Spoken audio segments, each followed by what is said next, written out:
પાટણના સાંતલપુર પાસે ભારતમાલા હાઈવેના ધોવાણ મામલે તપાસ, જ્યાં નેશનલ હાઈવે ઓથોરિટીના સભ્ય અને જિલ્લા કલેક્ટરની સંયુક્ત તપાસ અને સેમ્પલની ગુણવત્તામાં ક્ષતિ માલુમ પડશે તો કાયદેસરની કાર્યવાહી કરવામાં આવશે।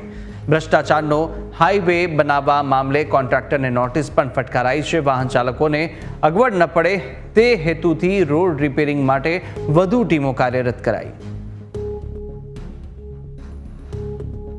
राज्य सरकार लोकोना प्रश्नों बाबते खूब ज एक्टिव रीते काम करी रही है अत्यारे अने एमां रस्ताना प्रश्ननी जाणकारी मळी एटले तुरंत ज राज्य सरकार एक्टिव थई अने अत्यारे NHA ना मेम्बर अहींया आपणी साथे श्री वेंकटरमण अत्यारे आपणी साथे उपलब्ध छे अने NHA નું અત્યારે આપણે મુલાકાત લીધી છે। એમને જે પ્રશ્નો કેવી રીતે ઊભા થયા ત્યાંથી લઈને એના નિરાકરણ માટે અને કોન્ટ્રાક્ટર ઉપર જે પગલાં લીધા એની પર ખૂબ જ ઊંડાણપૂર્વક વિચાર કર્યો છે અને આ પ્રશ્નના નિરાકરણ માટે સરકાર એક્ટિવલી પગલાં લઈ રહી છે। અત્યારે બીજી જગ્યાએથી પણ રિસોર્સ અહીંયા ડાયવર્ટ થઈ રહ્યા છે, મશીનરી ડાયવર્ટ થઈ રહી છે, મેનપાવર ડાયવર્ટ થઈ ગયો છે અને થોડુંક પણ સૂકું હોવાનું મળશે એટલે તરત જ જે અત્યારે રસ્તાના જે પ્રશ્નો છે એનું રિપેરિંગની કામગીરી પૂર્ણ કરવામાં આવશે।